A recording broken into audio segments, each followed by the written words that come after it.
Alright, let's start talking some competitive Call of Duty, shall we? What is going on, guys? It's Sensei here, bringing you guys a brand new YouTube video. And before we start this video, that is my dog Teddy, and I think he'll be here for the rest of the video, so just ignore him, admire him, you know, whatever you want.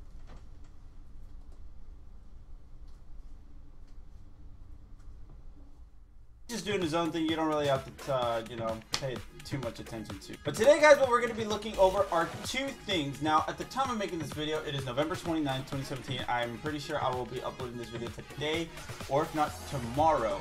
But the things I wanted to talk about are the patch that Sledgehammer Games just released out to World War II. Kind of want to talk about it. How does it affect competitive gameplay? And of course, an update from MLG, which reveals a rule set that will be used for CWL Dallas coming, I believe, the weekend of the 8th of December, something like that. I'm not too sure, but it's like a week or two away, something like that. So I'm bringing the image on screen right now, and you guys will be seeing some gameplay as well, because I doubt you want to see just my face. So here's some gameplay while it's at it. But the first things that I'll go ahead and put out there: map exploits, UI fixes to issues with party, connectivity optimizations, adjusted the bar, increased recoil, reduced the flinch reduction in the prime basic training, fixed the snaking exploit while crouching and proning repeatedly, and fixed an important bug with the smoke grenade. Now, personally, I had no idea that there was a bug with the smoke grenades, nor did I know there were some map exploits. Okay, maybe I knew of one on Point du Hoc, but that's it. Of course, fixes to the party, connection issues, UI improvements, that's all going to stabilize the game, make it a much better enjoyment for us playing the game, so that's good.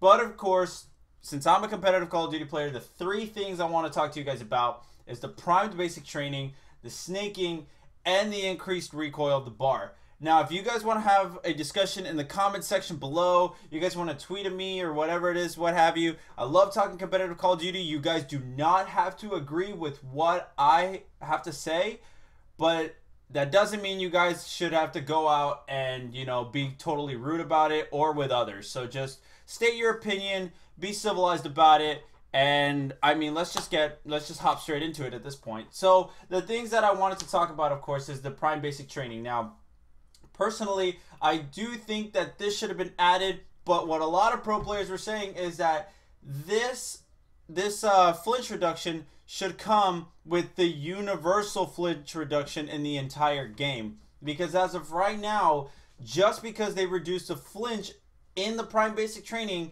it is still going to overpower the rest of the basic trainings that the game has to offer.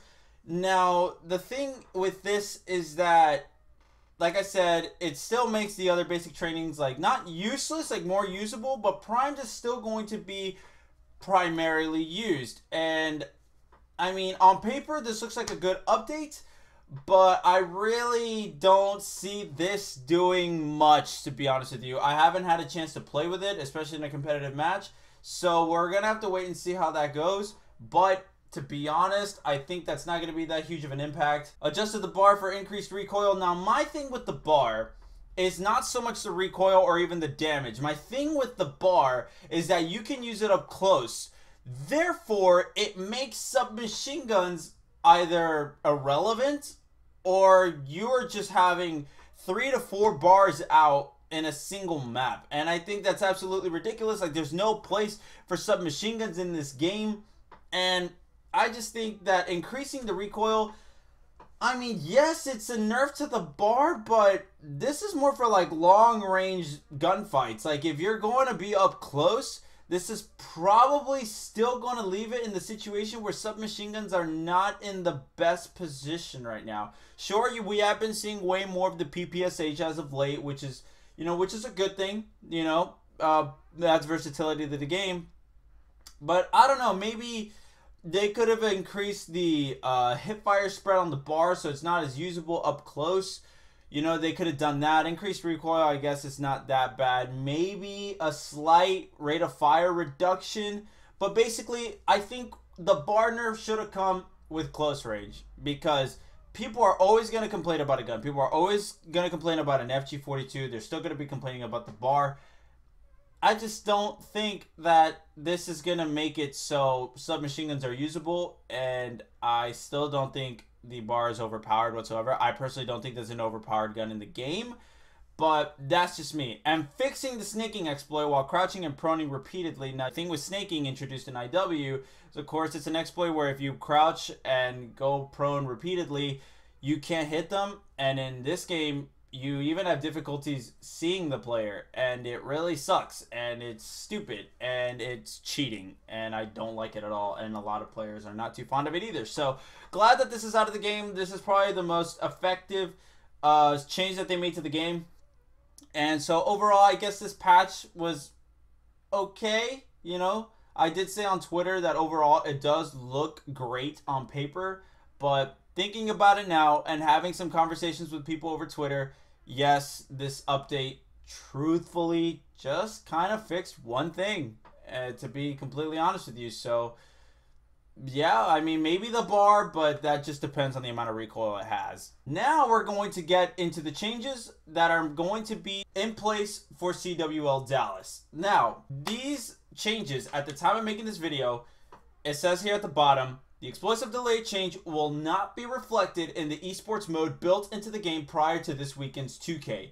For this weekend's 2K, being, I believe, the date's going into December, I don't know the dates off the top of my head, but for this weekend's 2K, we will not utilize the 7.5 second explosive delay. If you run into any issues with your match, please contact so and so and so. Okay. So now we're going to go ahead and get to the bullet points that are here. FMJ added to the restricted attachments list. Now, I personally have not faced an issue with FMJ, but I have seen other players go through, you know, them being wall banged out of, like, you know, crazy stuff. Like, you can wall bang just about anything, especially if you have that FMJ on. So I can understand where people are coming from with that. So I'm not going to complain about it, and even then, I haven't had an issue with it before. Molotov cocktails added to the restrictive score streak list. I will tell you in a little bit why I totally agree with that. Gridiron game type removed from competitive rotation. Capture the flag Saint Marie Dumont removed from the competitive rotation. Capture the flag respawn timer changed to 7.5 seconds.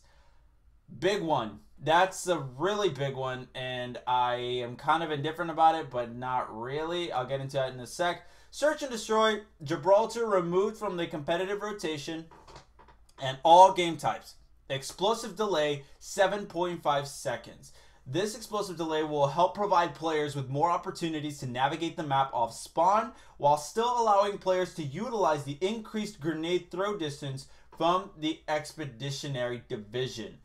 Now, let's just go down the list. I've already stated my point with FMJ. I don't have a problem with it being banned. I personally never used it, and a lot of people had problems with it. So being banned is, you know, pretty good. That's a good decision on MLG's end. Molotov cocktails added to the restricted score streak list. Now, a lot of people were on the fence about this, and me personally, I'm gonna go ahead and say that I agree with this. Now, I have seen a lot of YouTubers make videos about how the recon aircraft, or the UAV as we know it as, is 500 points. And if you think about it, traditionally in Call of Duty, it's 300 points. Like, that's about, you know, depending on your game mode, if you're playing free-for-all, that's 3 kills to get to a UAV, traditionally. Now, you got to get 5. And it's like, it's a huge increase just to know where the enemy players are at. And you could argue that that's a huge advantage and all this stuff in pubs and everything, you know, that's fine.